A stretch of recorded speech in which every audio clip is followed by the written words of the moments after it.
Hello friends, आज के video में हम क्लास 6 इंग्लिश का हाफ ईयरली का सैम्पल पेपर कंटिन्यू करते हुए इसका सेक्शन सी करेंगे, जिसमें कि हम लिटरेचर बेस्ड क्वेश्चन करेंगे। इससे पिछले वाले वीडियो में हमने reading section, writing section and grammar section को कंप्लीट किया था। अगर वो वीडियो आपने अभी तक नहीं देखा है तो उसका लिंक आपको डिस्क्रिप्शन बॉक्स में मिल जाएगा। सो लिटरेचर पार्ट में आपसे पहला क्वेश्चन पूछा जा रहा है, read the extract given below and answer the following question. ये रहेगा आपका 4 मार्क्स का। आपको स्टैंजा को रीड करना है, उसको अंडरस्टैंड करना है, फिर जो क्वेश्चन दे रखे हैं उसका आंसर आपको इसके अंदर से देना है। तो हम स्टैंजा को रीड करते हैं। Beauty is seen in the sunlight, the trees, the birds, corn growing and people working or dancing for their harvest। तो देखिए हमको ब्यूटी कहाँ कहाँ देखने को मिलती है। सनलाइट के अंदर, ट्रीज के अंदर, बर्ड्स के अंदर। जो लोग कॉर्न की खेती कर रहे हैं, अपने जो फसल के लिए जो लोग बहुत मेहनत कर रहे हैं और फसल उगने पर जो लोग डांस कर रहे हैं, उन सब के अंदर हमको ब्यूटी देखने को मिलती है। अब आपसे क्वेश्चंस पूछे जा रहे हैं। फर्स्ट क्वेश्चन है, why did people start dancing in the poem. अब आपसे पूछा जा रहा है कि पोएम में लोगों ने डांस करना क्यों स्टार्ट किया। इसका आंसर होगा, People were dancing for their good harvest as they worked very hard on their field। तो देखिए लोगों ने अपने खेतों में खेती करने में बहुत ज़्यादा मेहनत की थी और मेहनत की वजह से जो उनकी खेती थी बहुत ज़्यादा अच्छी हुई। इस खुशी में वो लोग डांस कर रहे थे। अगला क्वेश्चन है, where can beauty be seen. हम ब्यूटी को कहाँ कहाँ देख सकते हैं। तो इसका आंसर होगा, you can see beauty in the sunlight, trees, birds. It can also be seen in people who are working hard on field and growing crop. तो देखिए हमको ब्यूटी कहाँ कहाँ देखने को मिलती है, सनलाइट में, ट्रीज में, बर्ड्स में, और जो लोग अपने खेतों में बहुत मेहनत कर रहे हैं और अपनी फसलें उगा रहे हैं, वहाँ पे हमको ब्यूटी देखने को मिलती है। अगला क्वेश्चन है, what are the beautiful things. कौन कौन सी ब्यूटीफुल थिंग्स थी। तो इसका आंसर होगा, the beautiful things are trees, birds, harvest and dancing of worker that worked hard. अगला क्वेश्चन है, write the name of poem and the poet. अब आपने जो स्टैंजा पढ़ा है आपको बताने की ये किस पोएम का है और इस पोएम के पोएट कौन है। इसका आंसर होगा, the poem is title beauty. इस पोएम का नाम क्या ब्यूटी है और इसके पोएट का नाम क्या है ये शूरे। अगला क्वेश्चन है, read the extract given below and answer the following question. ये रहेगा आपका 4 मार्क्स का। आपको पैराग्राफ दे रखा है, रीड करना है, अंडरस्टैंड करना है, फिर जो क्वेश्चन दे रखे हैं उनका आंसर आपको देना है। He thought it over and decided that the best thing for him to do was to become the servant of one who was stronger than anyone on earth and he set out to find such a master। उसने इस बारे में बहुत सोचा और finally उसने decide किया कि उसको ऐसे किसी इंसान का सर्वेंट बनना चाहिए जो कि दुनिया में सबसे ज़्यादा स्ट्रांग हो। फिर वो अपने मास्टर को ढूंढने निकल गया। अब आपसे क्वेश्चन पूछा जा रहा है, name the chapter from which above lines have been taken. तो आपको बताना है इस चैप्टर का नाम जहाँ से ये पैराग्राफ को लिया गया है। इसका आंसर होगा, how the dog found himself a new master. अगला क्वेश्चन है, who is he in the above line. अब आपसे पूछा जा रहा है कि यहाँ पे ही की बात की गई है, तो ही कौन है। इसका आंसर होगा, he in the above line is the dog. He कौन है, डॉग है। अगला क्वेश्चन है, व्हाट डिड ही डिसाइड। उसने क्या डिसाइड किया। तो इसका आंसर होगा, dog decided to become the servant of one who was stronger than any one on earth. तो डॉग ने डिसाइड किया कि उसे किसी ऐसे इंसान का सर्वेंट बनना चाहिए जो कि सबसे ज़्यादा दुनिया में सबसे ज़्यादा स्ट्रांग हो। अगला क्वेश्चन है, write the opposite for the word stronger. अब आपको स्ट्रॉन्गर का अपोजिट लिखना है, तो इसका आंसर होगा वीकर। अगला क्वेश्चन है, answer any 5 of the following question. अब आपको यहाँ पे टोटल 6 क्वेश्चन दे रखे हैं। हम यहाँ पे 6 क्वेश्चन को डिस्कस करेंगे, लेकिन अगर एग्जाम में आपको ऐसा आता है कि एनी 5 करने हैं तो आपको टोटल 6 में से केवल 5 क्वेश्चन करने होते हैं। एक क्वेश्चन रहेगा 2 नंबर का और ये आपका टोटल है 10 मार्क्स का।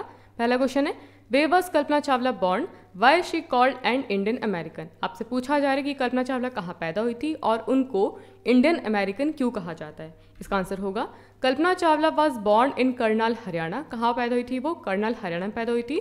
She got married to an American citizen and thus became a naturalised American, so she is called an Indian American. तो देखिए बच्चों, कल्पना चावला इंडिया में पैदा हुई थी, लेकिन उन्होंने शादी की थी अमेरिकन सिटीजन के साथ में। इस वजह से वो वहाँ शिफ्ट हो गई, तो वो इंडियन भी है और अमेरिकन भी है, इसीलिए उनको इंडियन अमेरिकन कहा जाता है। अगला क्वेश्चन है, why did the villagers want to drown Taro. तो आपसे क्वेश्चन पूछा जा रहा है कि गांव के लोग टैरो को डुबाना क्यों चाहते थे। ड्राउन का मतलब होता है डुबाना। टैरो ने ऐसा क्या कर दिया था कि वो उसको डुबाना चाहते थे। इसका आंसर होगा, the villagers went to the waterfall to collect sake but they got only plain cold water. They thought that Taro had tricked them so they looked for Taro to punish him. तो देखिए क्या हुआ कि tarot को तो waterfall से साके मिला था, लेकिन जब वो गाँव वाले उस वाटरफॉल पे गए साके को कलेक्ट करने, वहाँ पर उनको केवल प्लेन ठंडा पानी मिला। उनको लगा कि टैरो ने उनके साथ में क्या किया, चीटिंग की, तो इस वजह से वो उसको पनिश करना चाहते थे, इसीलिए वो उसको डुबाना चाहते थे। अगला क्वेश्चन है, why did the little man grand Patrick a wish. अब आपसे क्वेश्चन पूछा जा रहा है कि जो लिटिल मैन था, जो एल्फ था, उसने पैट्रिक की इच्छा पूरी क्यों की। इसका आंसर होगा, Patrick had saved the tiny man's life from the cat by not handing him back to the cat, so he promised to fulfill one wish of Patrick. तो देखिए, अगर पैट्रिक एल्फ को कैट से नहीं बचाता तो cat elf को खा सकती थी, इसलिए जो एल्फ था उसने प्रॉमिस किया कि वो पैट्रिक की एक इच्छा पूरी करेगा। अगला क्वेश्चन है, what was the game that every child in the school had to play. अब आपसे क्वेश्चन पूछा जा रहा है ऐसे कौन सा गेम था जो कि स्कूल के हर एक बच्चे को खेलना था। इसका आंसर है, every child in the school has to play as given the task of the role of being blind, deaf, dumb, lame and injured once in a term. It was kind of game to make them aware about misfortune. तो देखिए, school में एक ऐसा game खिलाया जाता था बच्चों में कि जैसे कि उनको रोल प्ले करना होता था। ब्लाइंड अंधा बना दिया, गूंगा, बहरा, लंगड़ा या फिर कोई किसी को घायल बना दिया, तो इस तरह के उनको रोल प्ले करने होते थे। ये एक तरह का गेम था और इसके पीछे पर्पज़ ये था कि उनको अगर अनफॉर्चुनेटली उनके साथ में अगर कुछ गलत हो जाता है, कोई अगर ब्लाइंड हो जाता है, तो वो किस तरीके से सर्वाइव करेंगे और या फिर वो किस तरह से लोगों की हेल्प करेंगे। तो इनके इसके पीछे पर्पज़ ये था कि वो उनके अंदर लोगों के लिए काइंडनेस डेवलप हो, वो अपने मिसफॉर्चून के लिए अवेयर हो। अगला क्वेश्चन है, what was Patrick wish. Patrick की क्या इच्छा थी। इसका आंसर होगा, Patrick hated doing homework. His greatest wish was that the little man should do all his homework till the end of the semester. तो देखिए, पैट्रिक को अपना होमवर्क करना बिल्कुल भी पसंद नहीं था, इसलिए उसकी एक विश थी, उसकी इच्छा थी कि जो लिटिल मैन है, एल्फ है, वो उसका सेमेस्टर एंड होने से पहले उसका होमवर्क कंप्लीट कर दे। अगला क्वेश्चन है, why does the poet want to know where the teachers go at 4 o'clock। इसका आंसर होगा, the poets think that his teachers are not ordinary person, he looks upon them as super or special human being, so he want to know where they go and what they do after school hours.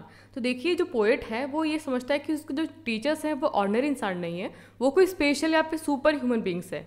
तो ये जानना चाहता है कि school के बाद में वो कहाँ जाते हैं और वो क्या क्या करते हैं। अगला क्वेश्चन है, answer any 4 of the following question, और ये रहेगा आपका टोटल 8 मार्क्स का। एक क्वेश्चन 2 नंबर का है। पहला क्वेश्चन है, why did the Akbar ask Tansen to join his court. तो अकबर ने तानसेन को उसका कोर्ट ज्वाइन करने के लिए क्यों कहा। इसका आंसर होगा, Tansen learn music from Swami Haridas for 11 year. He himself became a famous singer, sometime he sang before emperor Akbar. Akbar was so impressed that he asked Tansen to join his court. तो देखिए, जो तानसेन थे उनके गुरु कौन थे, स्वामी हरिदास। उनसे उन्होंने 11 साल तक सिंगिंग की प्रैक्टिस की थी, उन्होंने सिंगिंग सीखी थी। इस वजह से वो बहुत फेमस सिंगर हो गए थे और कभी कभी उन्होंने अकबर के सामने भी सिंगिंग की होगी और अकबर इस वजह से उनसे बहुत ज़्यादा इम्प्रेस थे। इसीलिए उन्होंने तानसेन को कहा कि आप हमारे कोर्ट को या फिर हम कह सकते हैं हमारे दरबार को ज्वाइन कीजिए। अगला क्वेश्चन है, what did the first bird से टू द स्ट्रेंजर। अब आपसे क्वेश्चन पूछा जा रहा है कि फर्स्ट बर्ड ने स्ट्रेंजर से क्या कहा। इसका आंसर होगा, the first bird saw the stranger that is the king and asked the robber to hurry up and drop the man. The bird asked them to take his jewel and his horse before he runs away. तो देखिए, जब first bird ने राजा को देखा तो उसने चोरों से कहा कि जल्दी आइए और इस इंसान को लूट लीजिए। The bird asked them to take his jewel. तो बर्ड ने चोरों से ये भी कहा कि जो भी इसने सोना चांदी सब पहन रखा है, इसके जो घोड़ा है, इस राजा के जाने से पहले सब कुछ उससे लूट लीजिए। अगला क्वेश्चन है, who visited the shepherd one day and why. अब आपसे क्वेश्चन पूछा जा रहा है कि शेफर्ड को मिलने कौन गया था और क्यों गया था। इसका आंसर है, the king of Iran visited the shepherd one day because he became very famous for his wisdom and friendly nature. The king wanted to meet him, he wanted to जज द शेफर्ड। तो देखिए, shepherd से मिलने के लिए Iran का राजा गया था, वो इसलिए गया था क्योंकि जो शेफर्ड था वो अपने विजडम और फ्रेंडली नेचर के लिए बहुत ज़्यादा फेमस हो गया था। इसीलिए राजा उसे मिलना चाहता था और जज करना चाहता था कि शेफर्ड वास्तव में ऐसा है या नहीं है। अगला क्वेश्चन है, why did the farmer bring a baby mongoose in to the house. जो फार्मर था वो बेबी मंगूज को अपने घर पे क्यों लाया था। इसका आंसर होगा, the farmer and his wife had a small son. जो फार्मर और उसकी वाइफ थी उनके एक छोटा सा बेटा था। They wanted to have a pet to give their child a companion, so they bought home a baby mongoose to play with the child. तो वो चाहते थे कि उनके बच्चे के साथ में खेलने के लिए किसी पेट को लाए ताकि उसकी कंपनी मिल जाए, इसीलिए वो बेबी मंगूज को अपने घर पे लेके आए। अगला क्वेश्चन है, how did the 2 baby birds get separated. अब आपसे क्वेश्चन पूछा जा रहा है कि जो 2 बेबी बर्ड्स थी वो एक दूसरे से किस तरीके से सेपरेट हुई। इसका आंसर होगा, one day a storm blew down their tree. The strong wind blew the baby bird away to the other side of the forest. They landed at different places. In this way they got separated. तो देखिए, एक बार बहुत तेज तूफान आया, तूफान की वजह से जिस पेड़ पे उनका घोंसला था वो पेड़ टूट गया और तो आंधी इतनी ज़्यादा तेज थी कि उन बेबी बर्ड्स को वो जंगल के एकदम दूसरी पार्ट लेके चले गई। इस वजह से जो बेबी बर्ड्स थी वो अलग अलग जगह जाके गिरी, एक तो चोर के पास में और दूसरी आश्रम में जाके। इस तरीके से वो एक दूसरे से सेपरेट हो गई। अगला क्वेश्चन है, a family plays an important role in a home how, और what is the moral of the story a different kind of school. ये क्वेश्चन आपका 4 मार्क्स का, आपको या तो ये अटेंड करना है या फिर ये अटेंड करना है, लेकिन हम यहाँ पे दोनों क्वेश्चंस को अटेंड करेंगे। सबसे जो पहला क्वेश्चन है, a family plays an important role in a home how, इसका आंसर करते हैं। A house becomes a home when there is the presence of family which consists of father, mother, brothers and sister and another family member. They do unselfish service and takes care of one another in happy and sad days. If there will be no family, then there will not be any home and there will be no more sympathy and care for anyone.